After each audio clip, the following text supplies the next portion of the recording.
Assalamualaikum warahmatullahi wabarakatuh. Selamat pagi anak-anak. Apa kabar semuanya hari ini? Semoga semuanya dalam keadaan baik, sehat, dan tidak kurang suatu apapun. Masih semangat belajar untuk hari ini? Semoga semuanya tetap bersemangat untuk melaksanakan kegiatan pembelajaran. Baik anak-anak, hari ini kita akan melanjutkan pembelajaran pendidikan agama Islam. Pembelajaran kelima yaitu tentang Rasul Idolaku. Kali ini yang kita bahas dalam pembelajaran kali ini adalah tentang kisah Nabi Daud alaihi salam. KD yang kita pelajari pertama adalah KD 3.12, memahami kisah keteladanan Nabi Daud alaihi salam. Tujuan dari pembelajaran ini adalah supaya anak-anak bisa mengetahui, bisa menceritakan, dan bisa mengambil keteladanan dari kisah Nabi Daud alaihi salam. Anak-anak, apakah anak-anak masih ingat? Nabi itu siapa? Rasul itu siapa? Nah, kita ulangi lagi ya. Nabi dan Rasul memiliki perbedaan. Kita bahas satu-satu tentang Nabi dulu. Nabi adalah lelaki pilihan yang mendapatkan wahyu dari Allah dengan syariat untuk dirinya sendiri atau bisa disampaikan kepada umat yang telah mendapatkan syariat dari kaum yang sudah bertauhid, ya. Dari kaum yang terdahulu. Kalau Rasul adalah lelaki pilihan yang mendapatkan wahyu dari Allah dengan syariat dan diperintahkan untuk disampaikan kepada umat manusia. Ya. Bedanya di mana? Kalau Nabi tidak berkewajiban menyampaikan wahyu kepada umat, kalau Rasul berkewajiban menyampaikan wahyunya kepada umat. Mereka sama-sama dapat wahyu dari Allah, tapi kalau Nabi tidak berkewajiban menyampaikan wahyu, kalau Rasul berkewajiban menyampaikan wahyu. Nah, Nabi yang wajib kita ketahui, Nabi sekaligus Rasul yang wajib kita ketahui, ada 25. Apakah anak-anak semuanya masih ingat? Ya, yang pertama ada Nabi Adam. Kemudian Idris. Setelah itu ada Nabi Nuh. Ada Nabi Hud. Ada Nabi Shalih. Ada Nabi Ibrahim. Ada Nabi Lut. Ada Nabi Ismail, Ishak, Yakub, Yusuf, Syu'aib, Musa, Harun, Zulkifli, Daud, Sulaiman, Ilyas, Ilyasa, Yunus, Zakaria, Yahya, Isa, dan yang terakhir adalah Nabi Muhammad. Dan hari ini kita akan belajar tentang kisah Nabi Daud alaihi salam. Nabi Daud alaihi salam adalah keturunan ke-12 dari Nabi Ibrahim alaihissalam. Dia berasal dari kawasan negara yang sekarang lebih kita kenal dengan daerah Israel dan Palestina. Nabi Daud alaihissalam hidup di zaman dua raja. Yang pertama raja yang beriman bernama Talut. Dan yang kedua raja Jalut yang tidak beriman atau yang disebut kafir, ya. Ada Raja Talut, ada Raja Jalut. Nabi Daud hidup di masa kedua raja tersebut. Nabi Daud itu adalah seorang yang sangat pemberani. Bukti pemberaninya Nabi Daud alaihissalam adalah ketika dua raja ini, Raja Talut dan Raja Jalut ini, dua kerajaan ini berperang. Karena Raja Jalut ini menindas kerajaan Talut, akhirnya Raja Talut pun memerintahkan prajuritnya, memerintahkan rakyatnya supaya membela harga diri mereka untuk melakukan perang.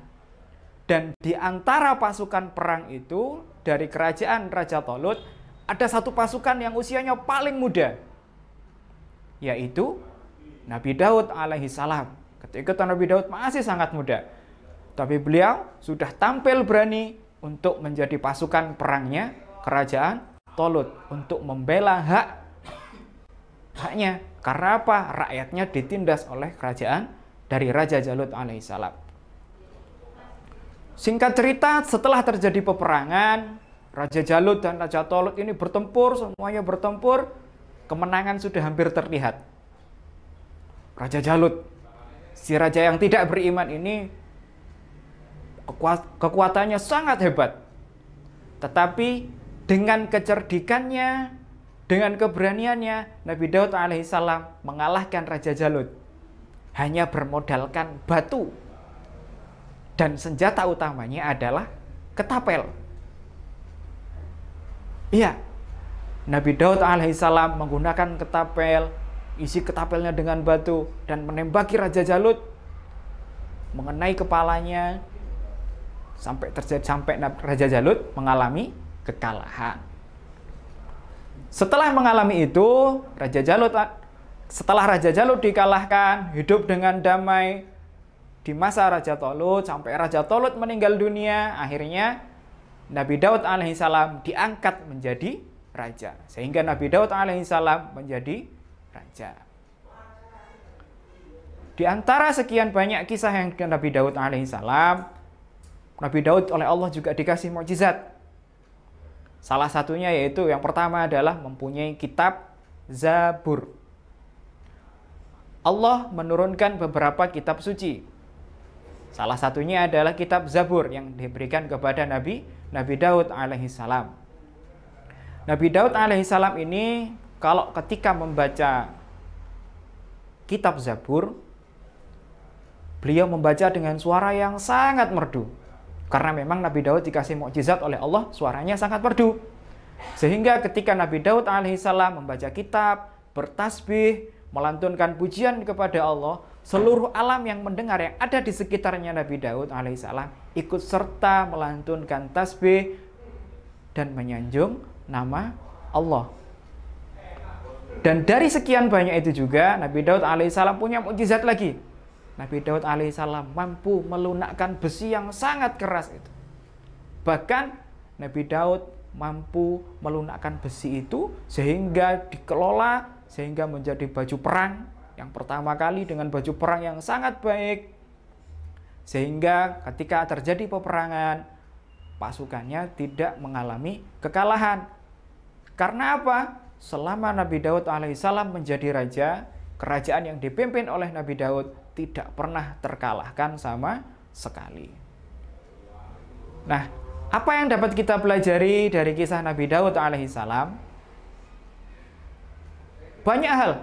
Yang pertama adalah Nabi Daud alaihissalam adalah nabi yang sangat taat kepada Allah.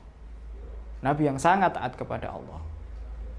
Kemudian Nabi Daud ini juga punya keistimewaan. Beliau ini sangat kuat melakukan ibadah, terutama beribadah sholat malam. Kalau kita, kalau anak-anak, apakah juga mampu sholat malam? Mampu? Hebat kalau anak mampu. Tapi jika anak-anak belum mampu, tidak perlu dipaksakan.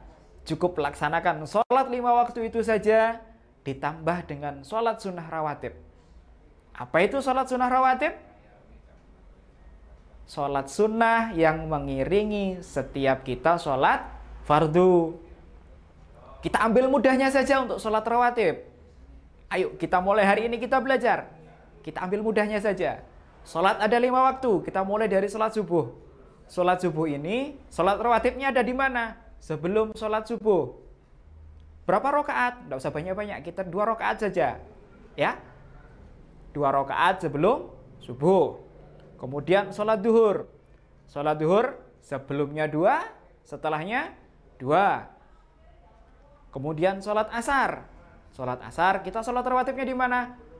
Di sebelum sholat. 2 rakaat saja. Setelah sholat asar, nggak boleh. Tidak diperkenankan sholat sunnah setelah sholat asar. Kemudian sholat maghrib. Sholat maghrib, sholat rawatibnya adalah setelah kita melaksanakan sholat maghrib. Setelah sholat 2 rakaat, kita tambah sholat sunnah 2 rakaat. Kemudian sholat isya. Kita rawatibnya ada di mana? Ada di sebelum dan sesudah. Kita amalkan itu saja. Anak-anak amalkan itu saja supaya anak-anak mengganti itu tadi. Kalau mau meniru Nabi Daud, kalau kuat sholat malam, rasanya itu sangat berat. Ya, berat. Tapi kalau anak-anak mampu, anak-anak hebat. Kemudian Nabi Daud yang berikutnya adalah berpuasa setengah tahun. Berpuasa setengah tahun bagaimana? Berpuasa setengah tahun ini hingga sampai saat ini banyak ditiru oleh para ustadz dan kiai kita, yaitu puasa Nabi Daud alaihissalam. Bagaimana puasanya? Puasanya diselang-seling. Ambil contoh anak-anak, seumpama hari ini hari Senin. Hari Senin berpuasa, Selasanya tidak berpuasa. Rabunya baru puasa. Jika Rabu puasa berarti Kamis tidak puasa. Dilanjutkan dengan hari puasanya, lanjutkan hari Jumat. Betul. Seterusnya begitu, diselang-seling. Nah, kalau itu dilaksanakan selama 1 tahun penuh, berarti dia sudah melaksanakan puasa setengah tahun. Ya, itulah cara puasanya Nabi Daud alaihissalam. Pelajaran berikutnya yang dapat kita ambil dari Nabi Daud alaihissalam adalah banyak beramal soleh. Nabi Daud ini adalah seorang raja yang sangat dermawan juga. Sangat dermawan. Sangat suka bersedekah. Kemudian yang berikutnya adalah pemberani. Diingat, pemberani itu karena benar. Ya. Jika anak-anak benar, harus berani.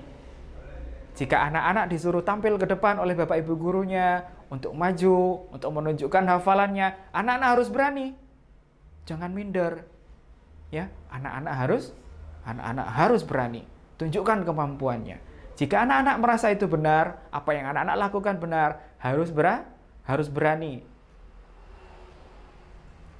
Baik, berikutnya. Itu tadi pembelajaran kita pada hari ini. Apa yang Pak Guru ceritakan dari depan sampai akhir, semoga bisa bermanfaat dan berguna bagi anak-anak. Sebelum pembelajaran kita akhiri, ada tugas yang ada tugas untuk anak-anak. Tugas yang pertama adalah anak-anak menghafalkan nama-nama nabi yang wajib diketahui. Dihafalkan. Kemudian yang berikutnya, tugas yang kedua adalah anak-anak menyebutkan keistimewaan Nabi Daud alaihissalam. Anak-anak untuk mencari keistimewaan Nabi Daud, anak-anak bisa memperoleh di buku siswa, anak-anak bisa memperoleh di buku bacaan tentang kisah para nabi, atau sumber bacaan yang lain, atau mungkin anak-anak bisa menonton video di internet, mencarinya di mana. Yang penting anak-anak bisa mencari bagaimana keistimewaan Nabi Daud alaihissalam. Cukup sekian pembelajaran kita hari ini. Semoga lain waktu kita bisa bertemu kembali. Tetap semangat, tetap jaga kesehatan. Wassalamualaikum warahmatullahi wabarakatuh.